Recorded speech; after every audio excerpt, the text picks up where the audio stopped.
Nsellimlek Angelika u nsellem lit-telespettaturi kollha ta' Television Malta.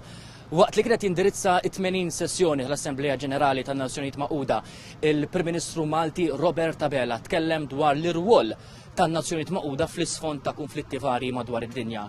Tkellem però dwar l-irwol li kull pajjiż jista' jilgħab minkejja id-daqs tiegħu fosthom anke Malta. To exclude the small is to damage the big. We all lose, which is why, although Malta may be one of the United Nations' smallest members in terms of geography, we have always been determined to be one of the UN's biggest voices. Malta remains as committed to the goals of peace, dialogue, diplomacy, and global cooperation as we were on that day in 1964 when we took our seat for the first time in this United Nations. As we've grown as a nation, found our feet on the European and world stage, and developed a fast-growing economy, so too have we found our role in the work of the UN. Small nations, like ours, have to be realistic about how we can add value. But I firmly believe that Malta has a combination of two major factors that makes our country an asset to the global conversation. U kif in-Nazzjonijiet Magħquda qed tiċċelebra it-80 sena mit-twaqqif tagħha, il-Prim Ministru Abela tkellem ukoll dwar il-ħtieġa ta' riformi fosthom fil-Kunsill tas-Sigurtà tan-Nazzjonijiet Magħquda.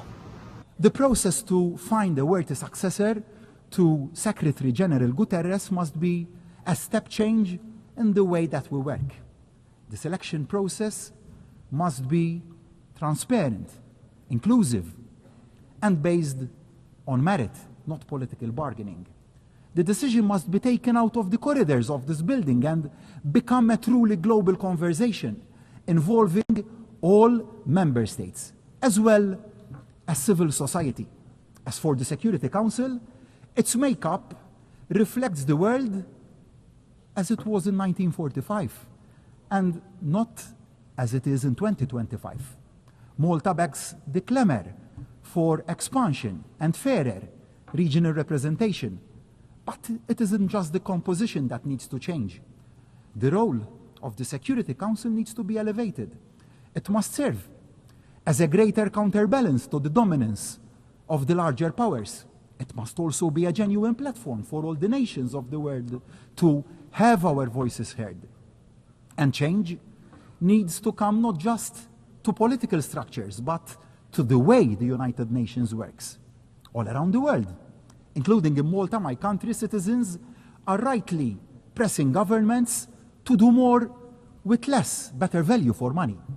Fid-diskors tiegħu il-Prim Ministru Malti Robert Abela silef ukoll kliem l-eks President Amerikan Ronald Reagan meta fleqqel u fl-era tal-Gwerra Bierda. Il-President Amerikan kien appella lill-aħħar mexxej tal-Unjoni Sovjetika Mikhail Gorbachev biex iħotti l-ħitan li dak iż-żmien kienu nbnew. So I say to each and every one of my fellow leaders, let us tear down the walls together. Let us dare to say the seemingly unsayable. Let us dare to achieve the seemingly unachievable. Let us dare to make the changes needed, no matter how seemingly overwhelming the odds. We must not be afraid also to make those changes closest to home in the very way this United Nations works. The biggest threat to the future of our United Nations doesn't come from those who want to tear it down. Naturalment ma naqsitx ukoll referenza lejn il-kriżi umanitarja f'Gaza, però mhux biss anke referenza lejn dak issa li ilu jseħħ fl-Ukrajna fejn il-Prim Ministru Malti tkellem dwar it-tfal innoċenti, in-nisa, l-ommijiet u l-missirijiet li spiċċaw vittmi ta' dawn il-gwerer. These atrocities must stop now. We cannot allow the further killing of thousands of innocent people, babies, children, youth, the elderly and the frail to continue and turn our heads the other way because of improper considerations. We cannot remain silent.